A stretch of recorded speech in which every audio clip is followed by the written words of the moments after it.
So we are going to bring the meeting to order. Would you join me in a moment of silence?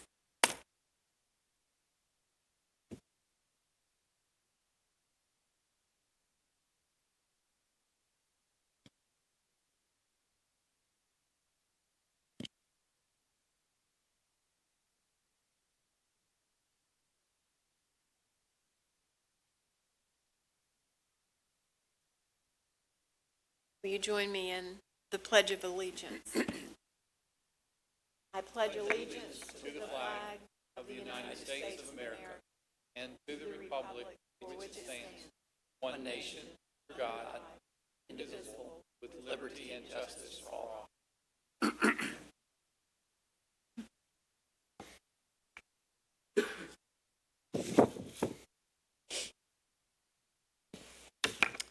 Okay, we have a couple of changes.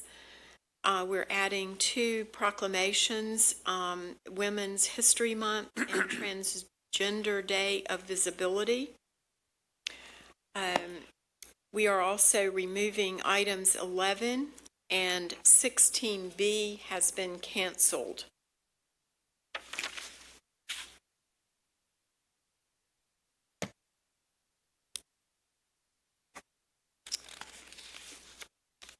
I would like to welcome everyone who is here in the chambers today. We have positioned the chairs so that there is at least more than 6 feet between the chairs for safety in this time of the coronavirus pandemic. We're always happy to have you with us. I also welcome those who are watching us live on YouTube, Twitter, and later on Access 16. We follow a written agenda, and copies are available at the table in front and also on our website at salisburync.gov/agendas. Salisbury City Council meetings are broadcast on Access 16.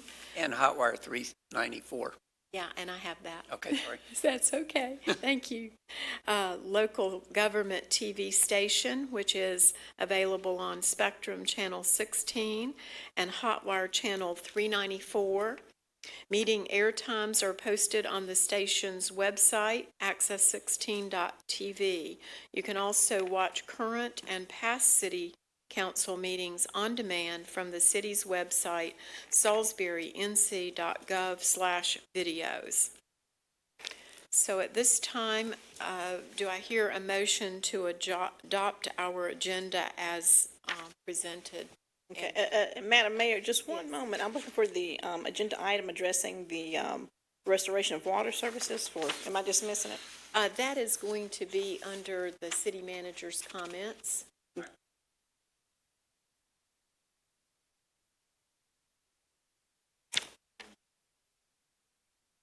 Okay, let me look because we canceled, item 11 was canceled, and that was a presentation on the economic impact of downtown.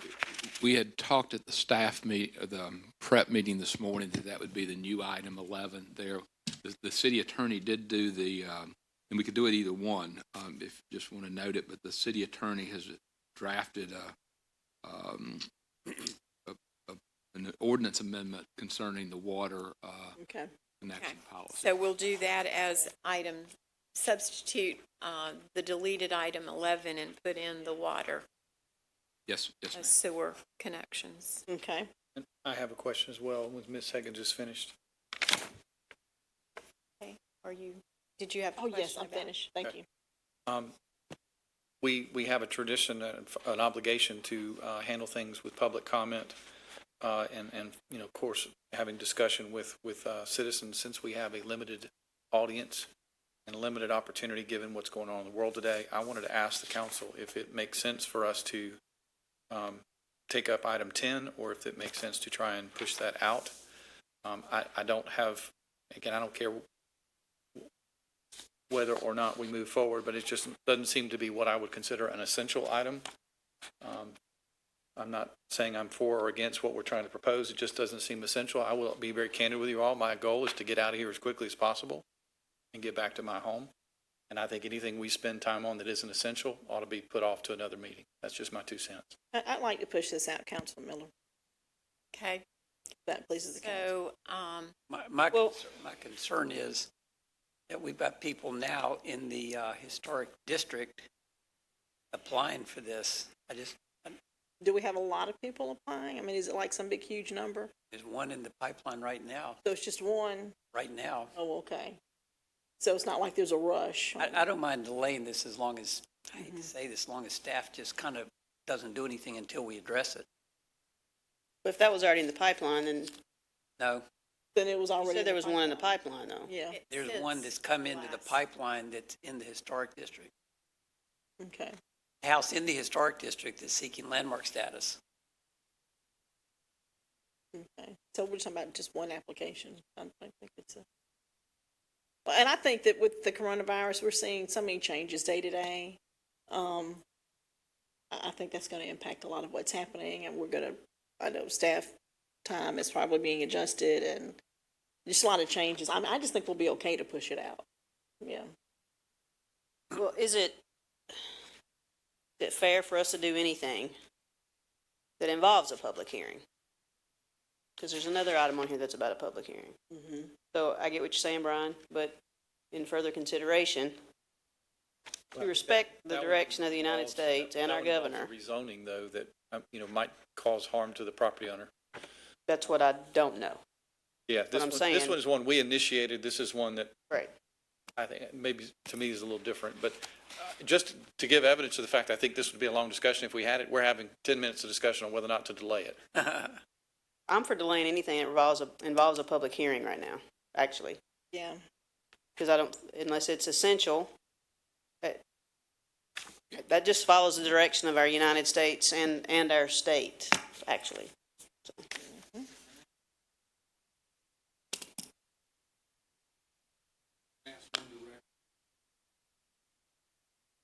Is your mic on? Definitely. I'll ask Hannah, Jacobson, our director, do you see an issue with delaying this? We have one item, one person we had talked about earlier today who has one in the pipeline. They've already got it in. Whether we take action or not today, they're under the grandfather situation anyway, right? So that doesn't, if we delay, it doesn't change it. It allows more folks to come in. That's right, that's right. That's my understanding too, is that we have one application that would be essentially grandfathered in under the current process. And, we could just say we're just not, right now, I think that it'd be safe to delay this decision on the moratorium until a later date. I mean, I had the opportunity to talk to Lane about some other things. I think we're under, and I'm not trying to get ahead of you, Lane, but we may be in a situation where we're only doing visits with our one-stop shop via virtual meetings. Right. I mean, this can wait. This is not essential. With that the case, it'd be my recommendation we delay it. Let's excuse the staff that's here. That's what I was getting at. Go ahead Anybody and here go for that home. topic, And go and home. if any citizens who want to stay, who had come. and so are we talking about then deleting the item 9, which is the Land Development District Map Amendment, ZO2 10? Okay. The moratorium. Okay. So, So my but question I'm is- asking, okay. Yeah, it's about number 9 now. Yeah. And that's what I was asking about. I think Right. we've already sort of decided on item 10. 10, that wasn't going to happen. So, Teresa, can you weigh in on Yes. item 9? Item 9 could also be postponed. The original petition, the buyer has already purchased the house. City staff has been working with him to withhold any movement in any other enforcement or any other action pending this coming before council. So it would be fine to postpone. Okay. Then I would Right. like to, and let's get this one, number 9, so we're in order. Will council then vote on this being removed from the agenda so we can You need a have an motion. approved? Yes. I make a motion to remove number Mr. Corder 9. had a comment. I just think the motion would be to postpone indefinitely.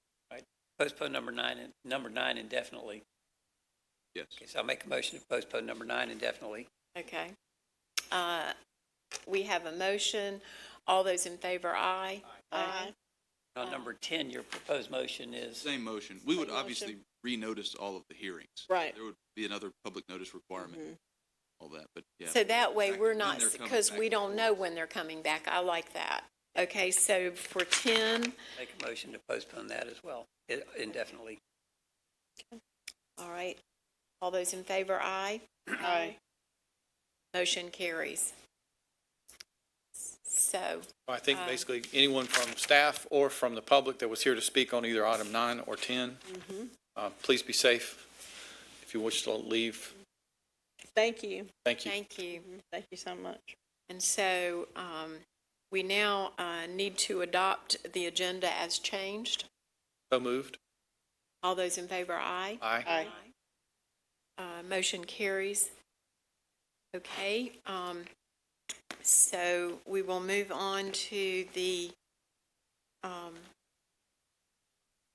motion to adopt, we've done the agenda, so I am going to now proclaim several proclamations that we will read into the record. And Madam Mayor, I was going to suggest, can we put those online rather than you having to read them to the record? Just let them know what you're proclaiming, the days that you are. Sure, Yeah. I can do that, and actually Linda has already photographed them to Yes. put them online. So, the proclamations are for Arbor Day, for Transgender Day of Visibility, for Women's History Month, and for the 15th anniversary of Access 16 Day. And all of those have been photographed and will be on the Access 16. They'll be part of this council meeting, so you'll be able to read them. Thank Thank you. you. Thank you. So now, we'll, at item number 7, council to consider the consent agenda. A, adopt minutes of the regular meeting of February 18th, 2020. Award a contract in the amount of $35,500 to Elliott Davis PLLC for auditing services for the fiscal year ending June 30th, 2020, and that's item B. Item C, adopt a resolution to ratify the sale of STE 20703, a 2008 F750 garbage and refuse truck to Joe Ford of the Trash Man, Terry Haunt, Indiana, for $45,025. D, adopt a resolution authorizing the upset bid process for the sale of a parcel 451A 194 located in the 400 block of Freedom Drive for $5,000. And E, approve a right-of-way encroachment by Level 3 for the installation of directional board duct on Industrial Avenue and Jake Alexander Boulevard per section 11-2427 in parentheses of the city code. So moved. Adopt the consent agenda as presented. Okay, all those in favor, aye. Aye. Aye. Any opposed? Motion carries. So now we're at item number 8, council to receive public comment. Public comment will begin now. The public sign-in sheet will remain open until the public comment period ends. So the public comment period is open. Anyone wish to come forward and speak? I think I'm reading the list tonight. Okay. Alfred Wilson. Good evening. Well, about a year ago, I was visiting a friend. And across the street from this friend of mine is a mid-century modern house that I have just absolutely been enamored with ever since I was a kid. But there was a dumpster out front, and they were taking Pickwick pine paneling and throwing it in the dumpster. This beautiful, ambered with age that you just can't find it. And Pickwick pine cabinetry in the dumpster. My heart sank. The next time I was by there, they had removed the, some high set casement windows, cut the holes out, and put in some replacement double hungs, pitched the roof, and it looked like every other house in the neighborhood. When we look at the houses in Salisbury currently on the that are registered landmarks, I think there are four structures. Two of them are Frank Milburn's, and I think that's interesting. Frank Milburn has several more, works here in town that really need to be, recognized. When I think mid-century modern, who do we think of? John Ramsey.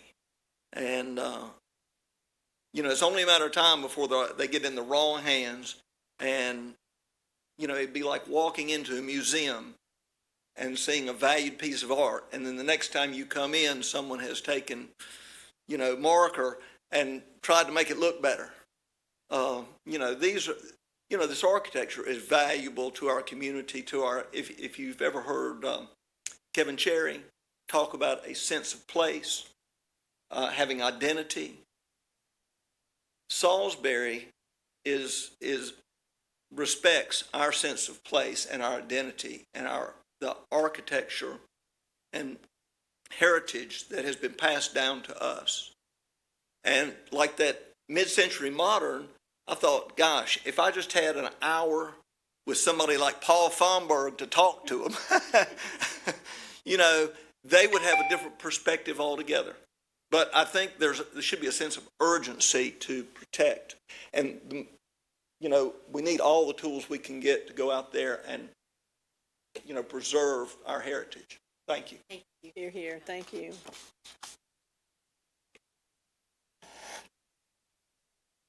Okay. Anyone else on that list? It's Liliana Spears. Hi. Thank you for having us here today. I am Liliana Spears, and I am really thankful for the information you guys give, both in English and Spanish. But when it's written in Spanish, I don't know if you know that a lot of our Hispanics can't even read and write. So I just come here for any of the information that you're giving out, which you're giving a lot, and I thank you for it. If you could, and if it can be done in Spanish also. I know that the police department, I forgot, we've had so many emergencies, but about a couple months ago we had an emergency, and Officer Barnes did it in English. I really quickly wrote in there, please can you do it in Spanish, and they were able to translate it like within minutes. I don't know how easy or how hard that can be, but if I can just ask you if you would keep that in mind, because most of the kids don't translate to their parents, whatever is really being said. So that was one thing, so I appreciate it. Just did that this afternoon. Great. Spanish. The Thank you. entire message. Spoken? Spoken. Okay, great. I hadn't had time. And written. Well, thank you. translated. Thank you. I appreciate it, and I appreciate everything that our city does. Another thing is, I've heard there were some budget cuts, and some of our police department budget was cut. And I think we're enjoying a safer and a better guarded Salisbury because our police force is up to speed. It's up to manpower. So I just come and ask you if there is going to be budget cuts, if you can not let it be our police department. It's such we're enjoying, I believe, a better time. I've lived in Salisbury for a long time now, 20 years. I was here when I was a kid, and it was really upsetting the way our police department was always understaffed. I think now we are up to staff, and from what I heard, we're thinking about cutting some staff there. So I just come, if we could not, you know, I don't do your budget, but if you can look to cut, let our police force try to stay as intact as it can, because they are on the forefront for whatever we face out there. I know, being a business owner, I depend on our police, and I've seen a big turnaround in the way not only the police force has gotten better, but the way the residents respect our police force. And I believe there's a great difference in numbers and to keep good staff here. Thank you. Thank you. Liliana. Mhm. Excellent. There are no other signed up public comment. Okay. All right, so we will close public comment and move on to agenda item, we've done 9 and 10. 12, council to consider adopting a budget ordinance amendment to the FY. Mayor? I think it's 11, because we We added replaced 11. with the water and sewer. Okay, excuse me. Yeah, no problem, yeah. Yeah. A lot of changes. Yeah, there's been a lot of changes. Okay, we are at 11, water sewer. So Lane, are you doing that, or maybe Jim? Whoever wants to come to that, I can Okay, talk from Okay. here. Shannon, I, Lane, if you have Yeah. any questions. I drafted an ordinance to, in response to this request, and I distribute that to council. I've got paper copies here. If anybody needs one, I can hand it down the dais. Yeah. May I have a paper copy also, Sure. please? And I think, I'll come off topic here, but I think we addressed the whole internet piece because Hotwire is going to be doing that. right. Yeah. Mm-hmm. So we don't have that on. Yeah, so we don't have that on the agenda. but I can speak to that after we get through. Okay. But the Mayor Pro Tem asked the question about that. We had the conversation, and I'll speak to this later, but I want to applaud the job that staff has done for the past week or so. And we had begun looking at slowing down disconnects or discontinuing unless there was something really weird. But the Mayor Pro Tem asked about not only disconnects, but reconnects. I think we've looked, and in the past month, we've had 36 disconnects. So it's a limited number of folks that would be involved and would have a limited financial impact on our budget if we were to reconnect those folks. One of the things that we would want to do before we reconnected those folks is to let them know and get their permission to do that. One of the reasons is if we reconnect water and we don't tell anybody and they've left the place and the water's still turned on, we could flood their apartment, their house, or maybe their neighbor downstairs in some cases. So we'd really need to do that. And Mr. Curry has drafted an ordinance to cover this issue.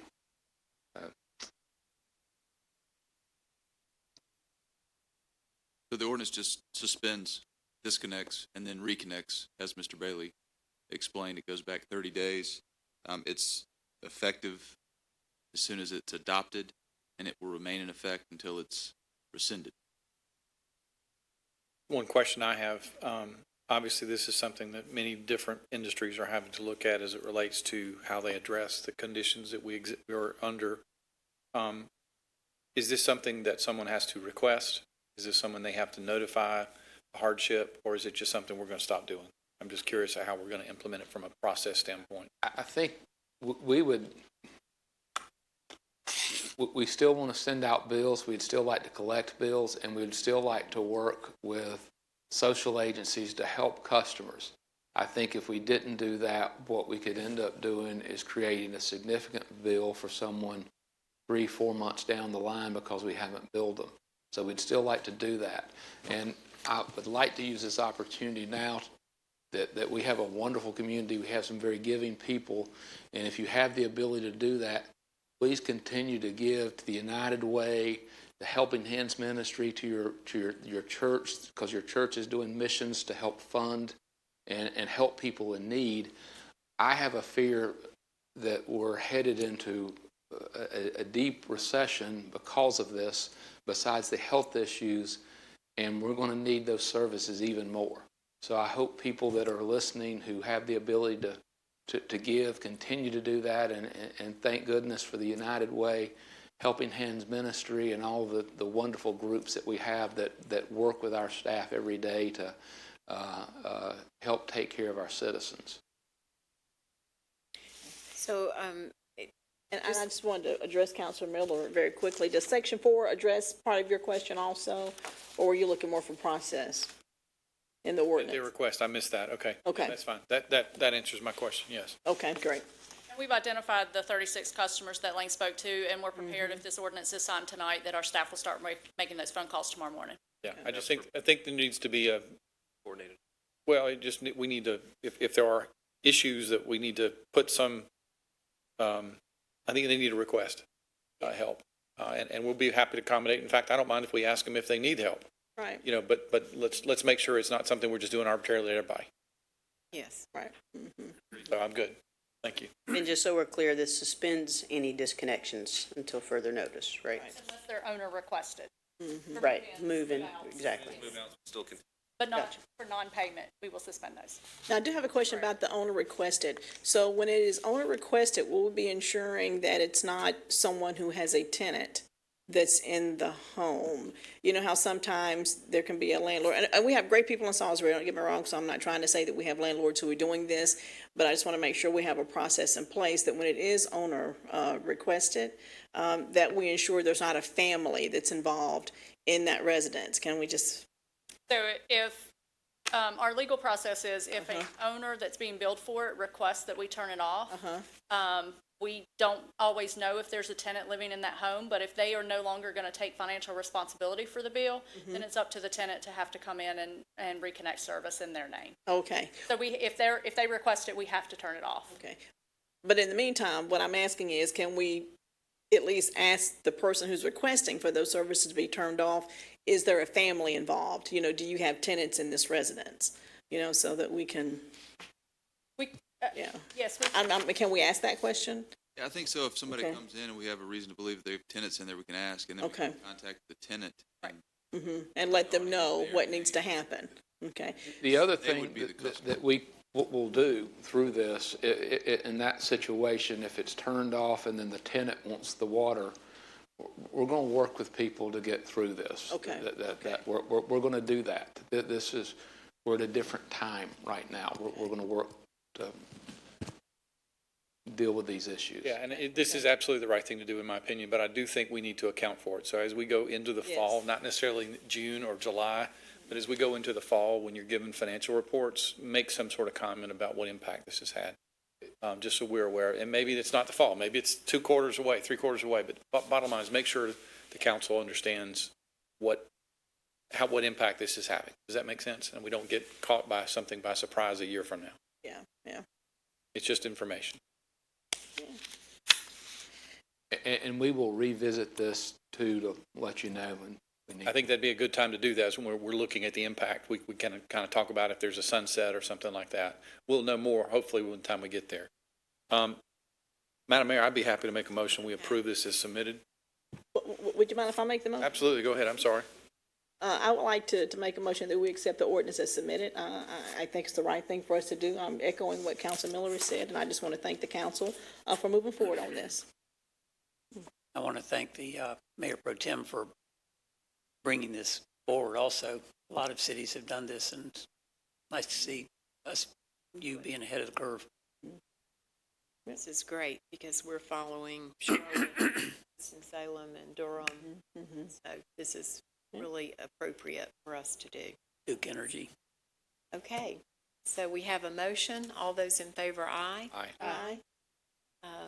Any opposed? Motion carries unanimously. Mayor, could I also mention hot wire too? Because there's Yes, a question about please. internet, and I hope people will hear this. We have hot wire at our house, and it's better than anything we've ever had. We're very happy with that, but I've also got a college student that's now back with us, and he is going to be taking classes for the rest of the semester online. It looks like there's a number of families like that. We also have kids that it's my understanding they won't be doing using the internet initially, but they may have to get to that at some point. So this is a great need. Hotwire for the next 60 days for folks who aren't customers is offering free internet if they've got K through 12 students, and they have stepped up to do that. I think they're going to be forgiving on the pole attachment issues we have with them for the drops, rather, not the pole attachments. But I appreciate Hotwire stepping up. I think other utilities are doing it as well, but they get much better speeds, which they're going to need for the coursework that they have. So we'll help get that information out as well. Thank you. Kudos to Hotwire. Great. And they've actually, as a company, have posted that on Facebook. I got a message, private message last night from Jonathan Bullock with all of it, and he was, in fact, they had already done it last night. So that's really, I saw some of our citizens sharing it. So that's really great. Okay, we're now at item 12. Thank you.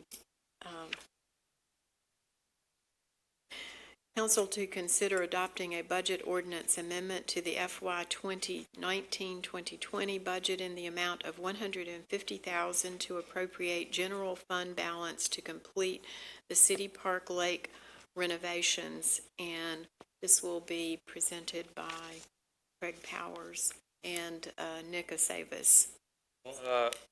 We are pinch hitting for Craig. Chris Tesser's here from Public Works. Nick Aceves, thank you, Mayor, Council. We got just a quick request. We are requesting that Council adopts a budget ordinance amendment during the current fiscal year to appropriate $150,000 general fund balance to complete the renovations at City Park Lake. Kind of a good news, bad news. Good news is the project moved at a very good speed. There was anticipation about budgeting for next year, $200,000.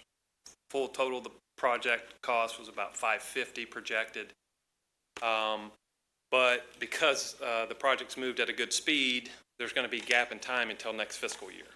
So we're requesting the budget amendment to go ahead and receive the funding now to complete the project, so there's no lag in time. If there's lag in time, the lake, as we've seen, could fill back up. There could be other complications.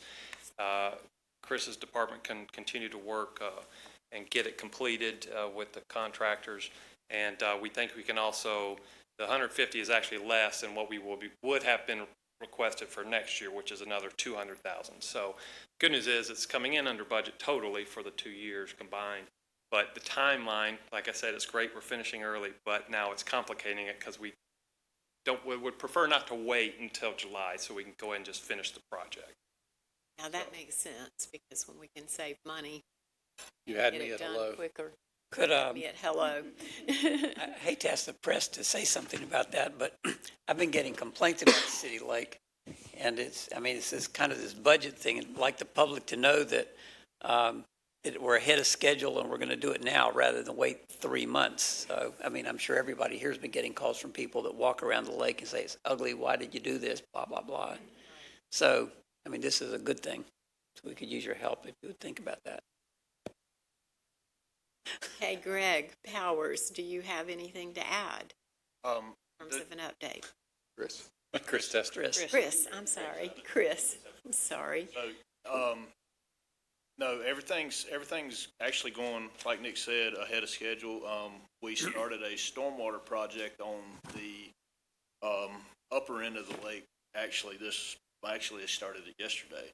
We're rehabbing some storm sewer up in that side while we're waiting to see if this goes through. We do have approval on the new pier from zoning and approval from Rowan County Building.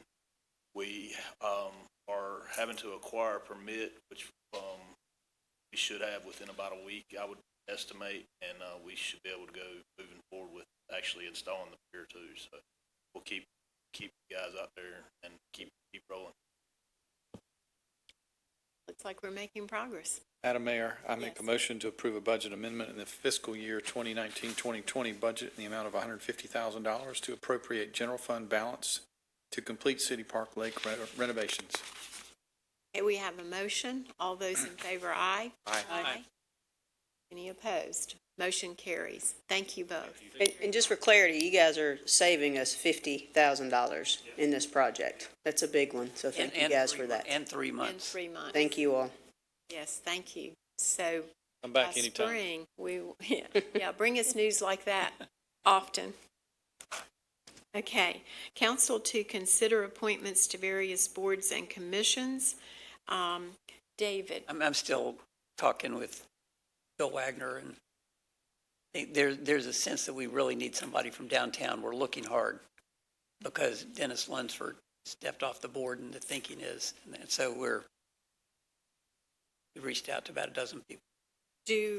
I had gotten a couple of names of people who were willing to serve another term, but you're really wanting to wait I think until. we've gotten Bill Bergen we put on there and Bill Wagner. And so this is not essential. Could you not talk about this? Sure, Thank we'll you. do that. Fine, thank you. City attorney's report. I do have a question, just really briefly, relative to conducting business with our boards and commissions in the current environment. Do we have any guidance, or have we made any calls relative to planning board meetings, community appearance commission meetings, things of that nature? Have we made anything official about that? We're encouraging boards that, county manager's trying to call me. We're encouraging boards that, their actions aren't essential not to meet. Now, the planning board may have to meet, the zoning board of adjustments may have to meet, but other than that, we're strongly discouraging boards from meeting, and we have very few scheduled. Related to that, we purposely, when we did our bylaws, I'm not sure if the right term is, but our rules of procedure, that we were not going to have meetings conducted remotely. I'd like to ask the city attorney to take a look at that and see if there's any recommendations that can be made in the event that this becomes more than what we know today.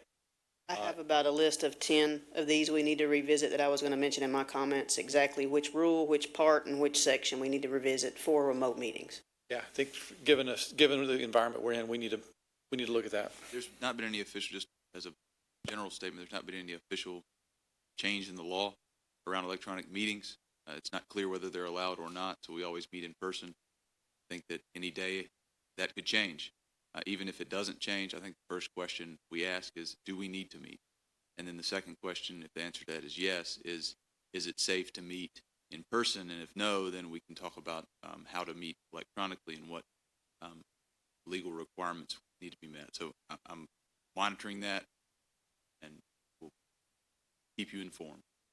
Universities are using a product called, GoToMeeting, and they're interactive. You see everybody. You can talk or quiet it, and I really think we ought to look into that. I mean, if the law is unclear whether we can or can't, I would say we ought to investigate.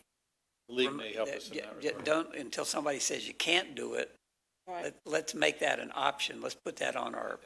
Unless you all were to do something really out there as a council, I don't think you would do that and wouldn't suggest that. I think the courts would give you a lot of leeway given the circumstances that we're under now. I think there's going to be room for that.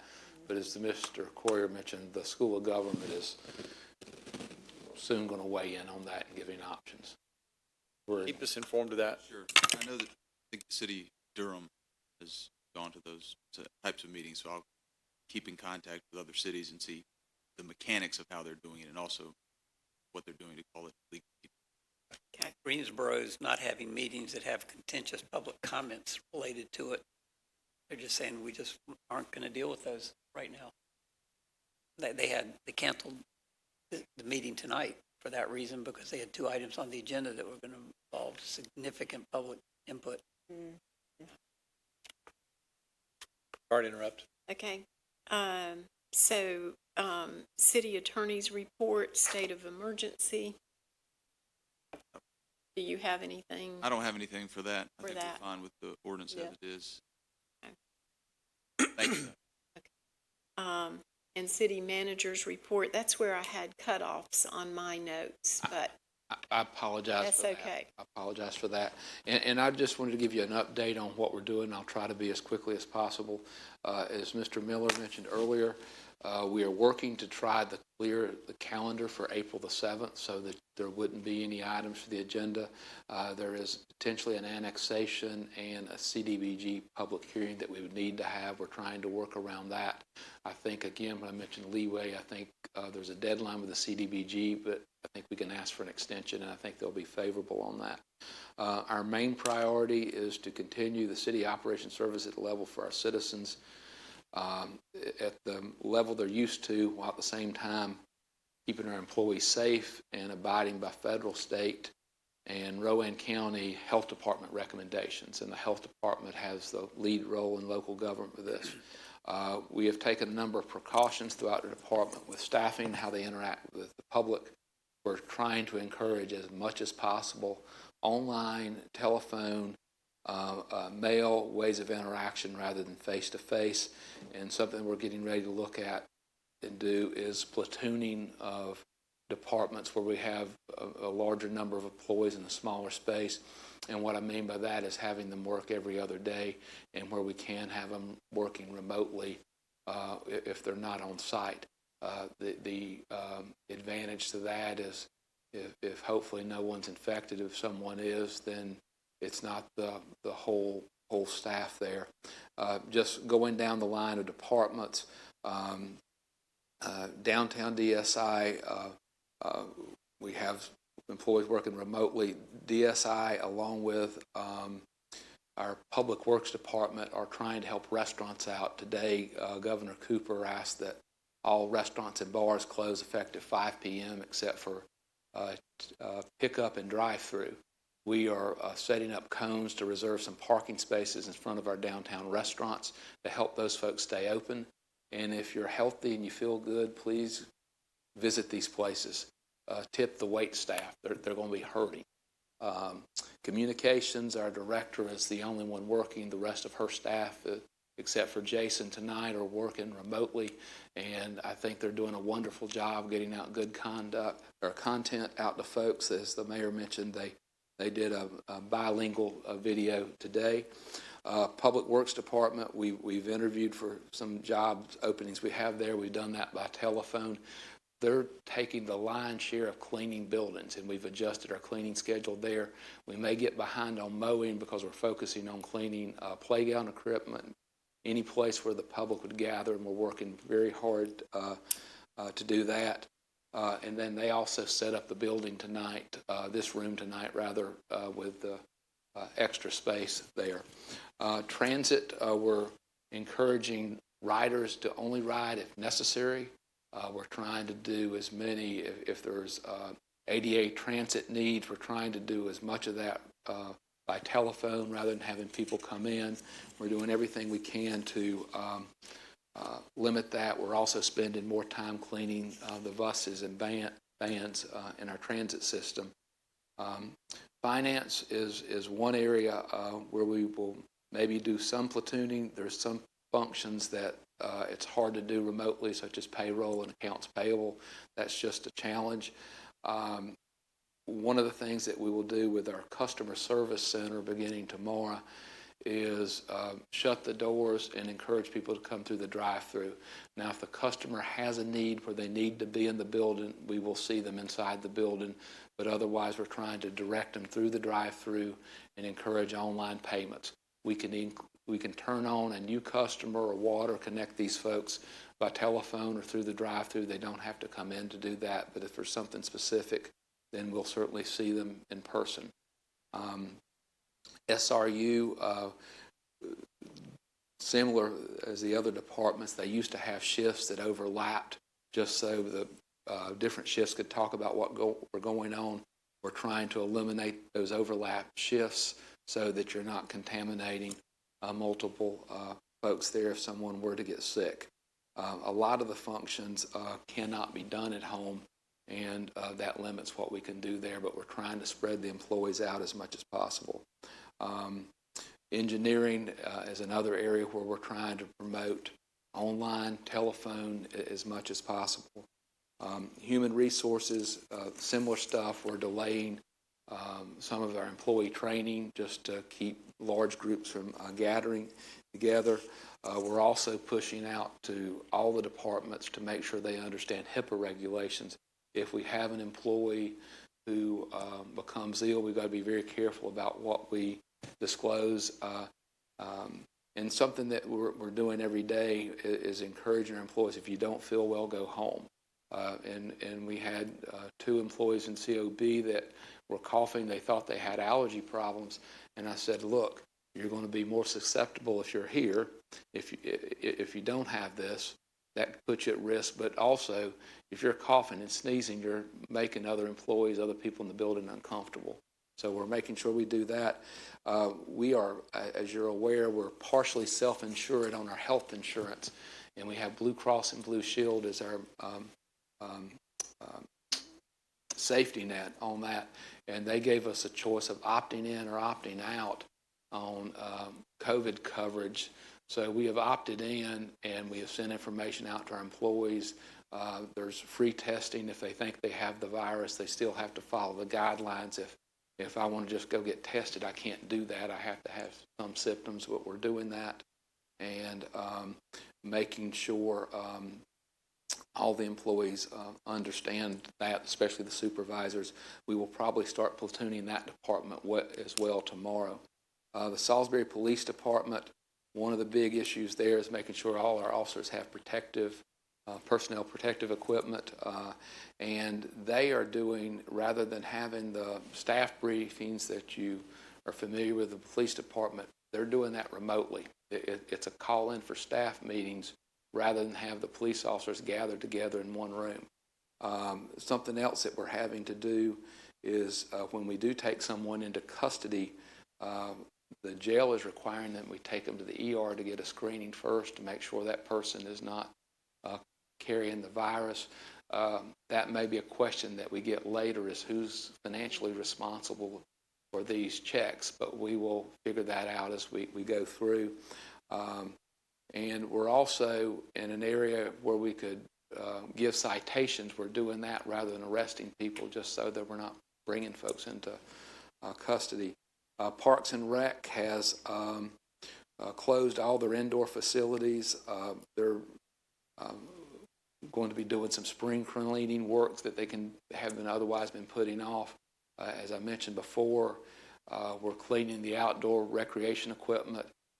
One of the best things you can do, as I understand it, is be outside. If you're healthy and feel good, fresh air is good for you. Just don't be in large groups. In our planning department, our one-stop shop, we're going to do the same thing as we have with customer service tomorrow, the customer service center. We're going to shut the doors. We'll have someone close to the door where if someone knocks on the door, we'll come talk to them. But we're trying to encourage as much online or telephone interaction as possible. And we'll have an area where we can meet with citizens that's a little bit separate from the rest of the area to ensure safety. And we're cleaning a lot more than we would normally do that. Mr. Miller had asked about other meetings other than planning board and stuff where there's a requirement. Any meeting that we can postpone, we're doing that. We're also discouraging travel citywide unless it was something deemed essential. My definition of essential would be we had an item in closed session dealing with our utilities. If we had to go to Raleigh or something for a meeting on that, that's essential. Other than that, I don't know what would be. But very proud of the work that our staff has done. I think they've done a remarkable job. I mentioned before about giving to charitable organizations and how we're going to have a much greater need in our community. Another concern I have is the budget. Shannon Moore and I, she'd mainly been working on our revenue projections. Our revenue projections is a do-over now. Right. The sales tax numbers are going to be way off, so we were going to have to redo that. Our interest rate projections are going to be way off, and it's just going to be a complete redo of what we had initially started. And but we're a wonderful community. We're a resilient community. There's very good people here, and we'll get through all this. Speaking of which, relative to budget, I think you ought to have a contingency plan about how we're going to do that remotely. And if we break that, I mean, we've got a deadline of that from the state mandate. I think we ought to, time we get together in April, I think you ought to have a plan in terms of how we might break that up into smaller segments and do that. I mean, we don't need to wait till the end to start thinking about that, is what I'm getting at. Okay, yeah, agreed. Were you finished? I'm Councilman done. Miller? Okay, I've got three things, Mr. Bailey. Want to go back to the part about who's fiscally responsible with the police department picking up people who they may arrest and taking them to the hospital. The county is requesting that they be screened, right? Okay, well, for me, it makes the county fiscally responsible because they are asking for that test. I mean, I'm just gonna put that out there. The second thing, do the first responders have everything that they need? Has anything changed for our first responders in terms of what's happening? I know you talked about, what's happening differently with the police department, but do our first responders, do we need to start making some plans about some things that they may need? I'll let the chief speak to that, but I think we have that. The big concern Okay. we have is, and he shared a story of a fire captain in New York who was exposed, and it hit the whole department because of that. Right, right. We are getting changes like everybody else daily, hourly sometimes. We are finding it hard to find some PPE, some personal protective equipment in stock. We have reached out to our county and our other friends, and hopefully we'll get some in soon. The national stockpile hasn't been opened yet, and we think the lines will soon open for some of those things. But our protocols are sound, and even absent of the precautionary PPE, we have everything we need to continue responding. As we move forward, I'm just curious, could we partner with any of our Naval and Army Reserve units and request PPEs that they could share with us? I'm just kind of thinking out of the box here, just. Yeah, no, I Okay. guess we haven't thought about the armed forces, but we have thought about everything else. Yeah, okay. And there's really just no stock anywhere to trade or to buy or borrow. But we are in touch with our EMS department, our Rowan County EMS division, and they are the policies and procedures and our protocols for treatment of suspected cases of COVID-19 are very sound for our level of response. So we feel very comfortable with our current. Thank you for asking. Oh, you're welcome. Thank you for responding. And the last thing I have is that as a council, since we are responsible for the boards and the commissions, does the council need to say that we need our boards and commissions to suspend their meetings until further notice, until absolutely necessary? I know the planning board may be a little different. We certainly can't control SRCAA, but the boards and commissions that we're responsible for, can we just say to them and just say that we need them to suspend their meetings until further notice? I know we've got folks that I work with that have been told it's okay. You don't have to worry about this thing that we normally need to worry about, but they're so conscientious about doing their job. They go and they think they're supposed to anyway. A clearer message from us or from you, from the administration standpoint, to say that, 60 days, 90 days, we'll come back and look at it. I don't know. I think there's probably some people, I know there are some, I won't say who, but I talked to an organization earlier today who said they're actively meeting. And I said, why? How about if we do this, if we just send out a notice to the boards and commission unless there's a legal requirement to meet? And I would define legal as if there's a zoning case, a board of adjustment case where you have to do that. Short of that, and we will figure out ways to social distance at those meetings that will suspend all those meetings until further notice. Okay, so do we need anything in action from the council to make that official? You can take action and give that directive to the council, to your boards and commissions. I don't think you need it, but you can take that if that would be helpful to give them direction. I'm fine with consensus. I think he's already. Yeah, I'm fine with consensus. I just wanted to make sure, yeah. Okay, Mayor, all right, thank you. I just wanted to bring up a point, and this is to Chief Parnell. I got a letter today, and I've been working with Kelly Street, who is the director of early childhood with the Rowan Salisbury school system, around this idea of a coalition, building a coalition around pre-K to or prenatal to pre-K. One of the questions we're grappling with, and this is from the county level as well, is how do we properly support the EMS workers, the firemen and their families in terms of childcare?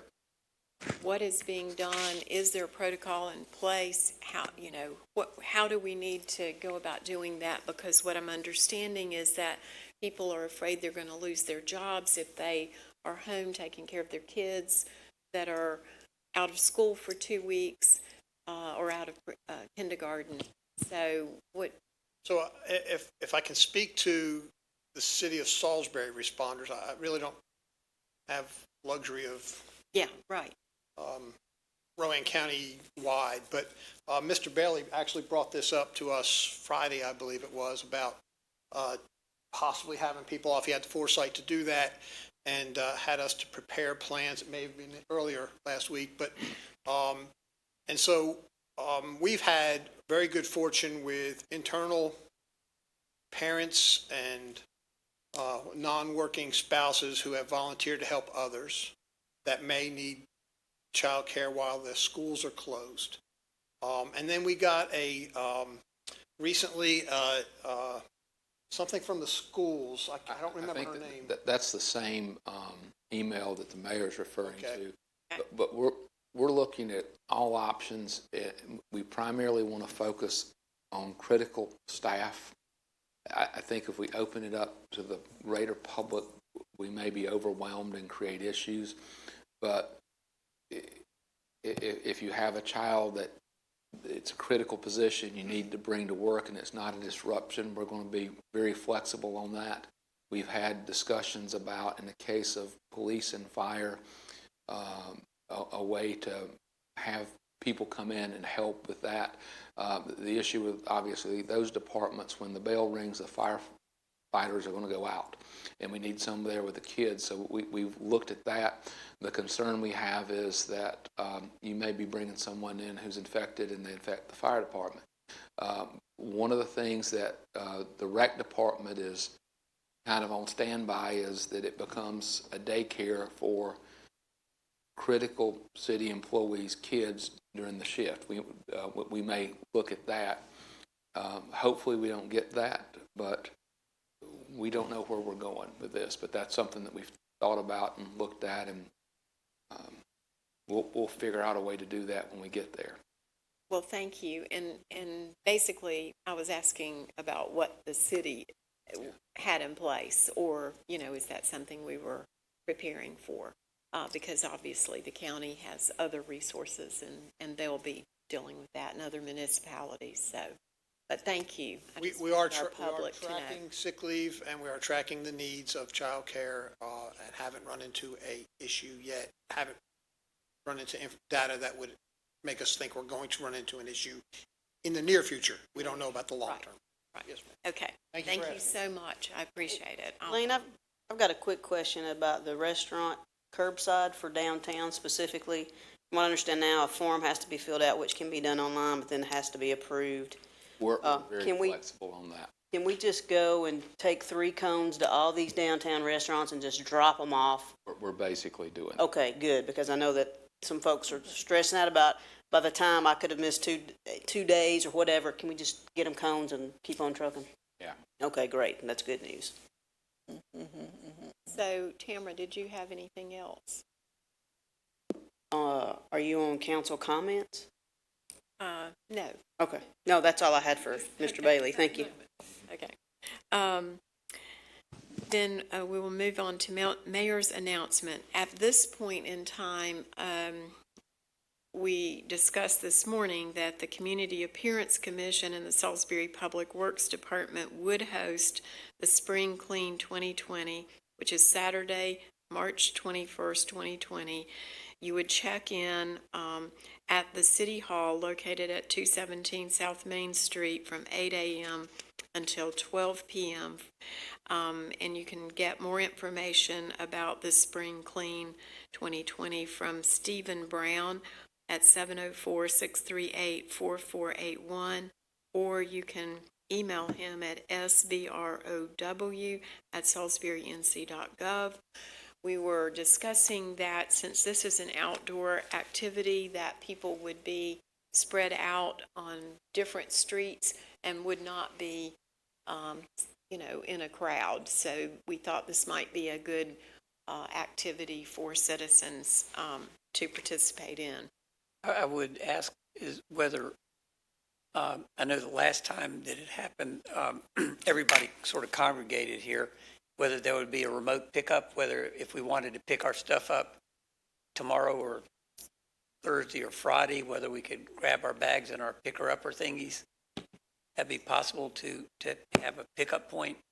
That would be something we can talk to Stephen about. Would you do that, Lane? Okay, thank you. They're already working on that to spread So that out. we dissipate. And again, it's fresh air is very good for you. Right. Speaking for me, because I'm doing some walking and I see stuff around, I thought, gosh, it'd be really nice to have that. I mean, I would, every day when I walk for an hour or so, I would like to start tomorrow if I could pick up the bags and the little things, if somebody could tell me how and where.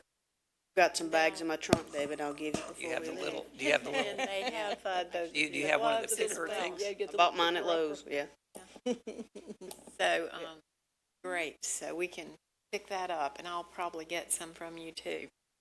I think I already have my picker-upper though, because I do it often, like you were talking about. Whenever I walk, Fulton Street and Monroe Street is full all the time. It's awful. Okay. Under B, the Dixonville Lincoln Memorial Project Task Force will not be hosting the Ministers of Comedy, which was slated for April 23rd, 2020. So that will be rescheduled. But right now, it's canceled. Okay, and under council comments, anyone have comments in regard to that? I'll start. I don't normally have comments to add, but obviously the unprecedented time that we're in, I just want to encourage our community that if you've got neighbors that maybe are elderly or something else, and you can do something to help out, we have some folks in our neighborhood that are shut-ins, and we're just trying to make sure we're taking care of them and being aware of the needs. I think this is a time when we define what neighbors and what communities are all about. This is a time that we'll prove who we are as a community. The other piece of this that I want to share, a smile goes a long way. Reaching out to folks, even if it's over on the phone, just to say, hey, how are you? Everything you need. I think being in isolation for a lot of people is going to be as much of a danger as some other things. And so I just want to encourage our community to do the right thing, be aware of the needs that might be around you, and let's do this together. So for what it's worth, we will survive. I believe that with my whole heart. This is obviously something that's kind of scary for a lot of us, but we will survive. We will be on the other side, and we'll be stronger for it. So my comment just is simply to take faith, take heart, smile at your neighbor, be aware that we'll get through it. So anyway, that's my 2 cents. Thank you. Yeah, just back to, it kind of came up earlier on the rules of procedure that we passed in October of 2018. We began that conversation in February 2018, and I'm pretty sure I kept saying, we need to plan for 30 years from now when we talked about technology. Well, we didn't make it to where we really need to talk about it. There are specific things in there that I had lined out then that we really need to look at, like Rule 3 of Part 3, Part 5, Rule 9, 5, and 11 about emergency meetings, about quorum under Part 2, and then the bigger part of that to solve. I think those we can easily solve for. I mean, we set our rules of procedures. I think we can solve for that. We need to have that ready to go so that when we do have to enact this, we can. But the hardest part to pull into this is going to be in Part 10 with public comment. Just like tonight, I did not feel comfortable in us discussing items that required a public hearing. I think we have to solve how that happens based on technology. There's plenty out there. We just have to figure out how to have that. Is that the ideal thing? No. Is that something that we should be able to switch to? Just like, I'm going to learn very quickly. All the meetings that I've driven 4 hours for 2 hours worth of meeting could have been sent in an email. I'm about to learn that really quickly in my other professions, just like a lot of other people are. I think we too can figure those things out, but have that in place, put it in our rules of procedures so that we are ready to move that when we need to. The hardest part will be to figure out these public hearings and public comments. I'd also like to add that pre-lockdown, I guess, I had the opportunity to attend the American Association of University Women event Saturday before, and it was around the celebration of 100 years of the woman suffrage for voting rights. It was a great event. It was their first time having a big event like this, and it was nice to see people there kind of in their 1920 regalia and celebrating the fact that we all have been created equal and that we all are afforded the equal, fair rights as everyone else. So it was just a great event to attend, and I didn't want that to go unrecognized. And again, I would echo everything that Brian said tonight. Mayor Pro Tem. Sure. Oh, excuse me, David. I want to echo a lot of what other people have said regarding United Way. I got a call and an email from them today. They're going to need resources, so I encourage the public to help as much as possible. There's a line, there's 211, as you know, where if you have a need, you know, you can call it, and I hope the public knows about it for those that do have a need. I agree with Tamara, we need to address this technology issue. On the public comment thing, I also think we need to look at that. We used to have it once a month at the end of the meetings. Some cities still do that. Some cities have a limited amount of time.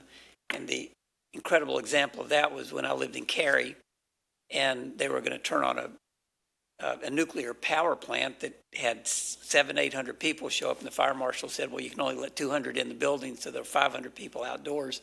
They let 4 people speak. They had 12 minutes of public comment to turn on the switch for nuclear power plant because it was such a hot issue. But I think we might, for these times, maybe put a time limit on it, only do it once a month, maybe move it to the end of the meeting so we get our business out of the way first, you know, but I think we need to address it for these trying times. Lane, back to this is the most difficult budget we'll ever face. I'm just echoing, you know, Councilman Miller here.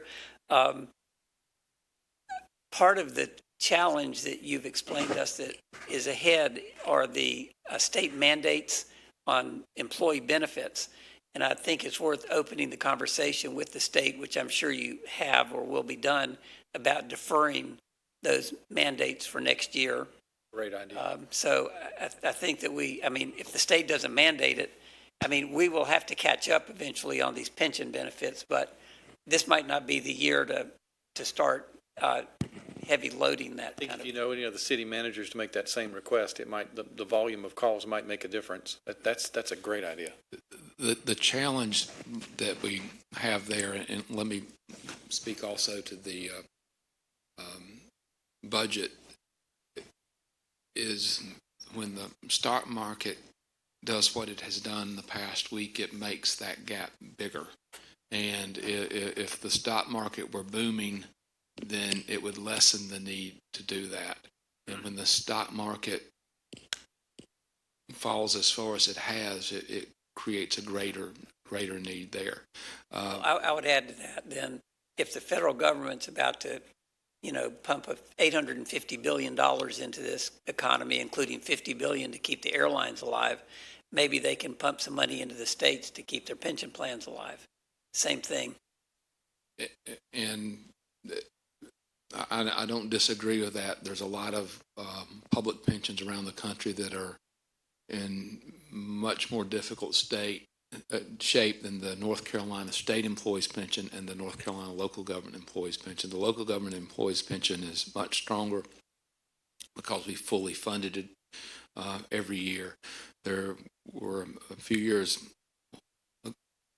some time ago where the state got into a tough financial situation and they didn't fund the pension for their employees. They didn't fund the state share, and that created challenges. The bigger issue we have is just revenues aren't keeping pace with expenditures. But I hear what you say, and I think that Talk about a deferral. Yes. And a couple other comments on the babysitting thing. I have a friend who's a judge who put out on Facebook that since she's not going to be at the courthouse, she would welcome her friends who have little children. She'll take care of them, which I thought was, but I think Highly qualified, I think, right? she's very highly qualified, and she can put them in jail if they don't act right. But maybe other people will do an outreach like that. I mean, it's the communities can step up if they need to. There's a company called Restaurant Brands. It owns Burger King. Burger King announced today, and this is also for public announcement, that children eat free because they know that there's, there are food problems out there. So they've announced that. And they also own Popeyes. I don't know if there are any Popeyes here. They haven't announced it for Popeyes yet. And they own a chain called Tony Hortons, which is in Canada. And finally, I would just like to mention that history has a funny way of repeating itself. The Spanish flu, which, this thing's sometimes being compared to in 1918, began in the spring of 1918. What's easy to not remember is that more people died in the fall of 1918 because it went dormant. And that is one of the risks that we're under right now. So I hope we get our systems in place right now. And I hope the CDC somebody comes up with a vaccination for this thing, obviously, and we encourage the public to do that come the fall. But whatever systems we put in place right now, we may be facing again in 6 or 7 months. I surely hope not.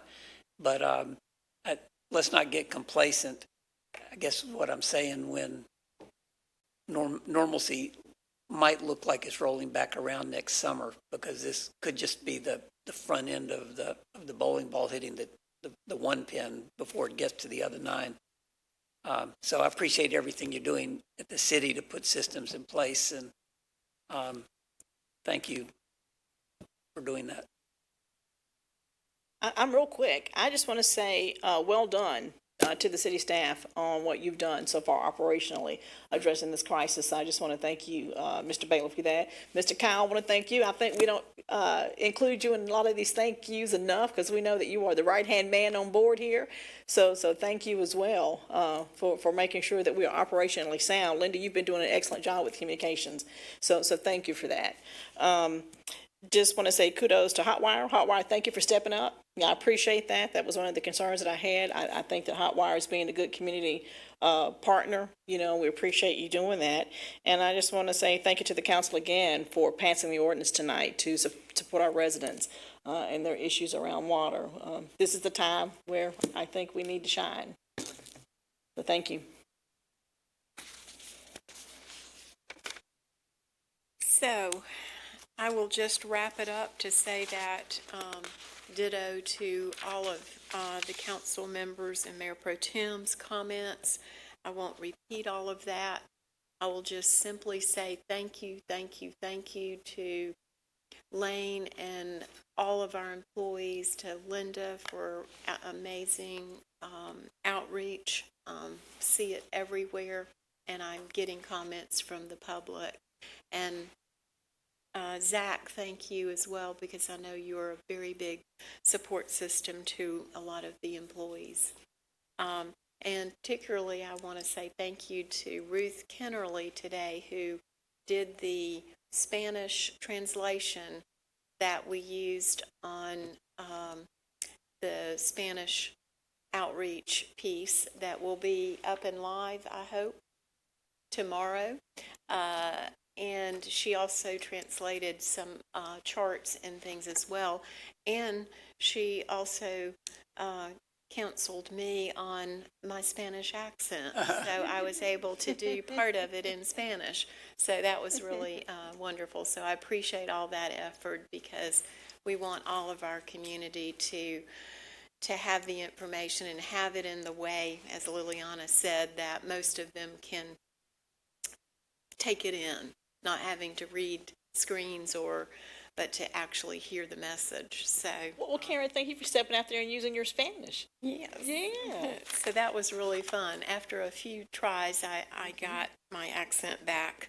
And you have to start thinking in Spanish. You can't read it if you're thinking in English, but I felt like I was in Spain again. So that was pretty neat. Also, just for everyone, be kind and remember all of our citizens that are vulnerable. And I've spoken to a number of them who have been, they're literally afraid. And I think taking that 2 or 3 minutes that takes out of our day to respond just helps people to calm down, because probably one of the worst things about this is fear itself. It's just that constant being on edge, and so we all need that support. So just reach out to your friends, your neighbors, your family, and people you don't even know, and smile. So thank you very much. Do I hear a motion to? Motion, we adjourn? We have a motion. All those in favor, aye? Aye. We are adjourned.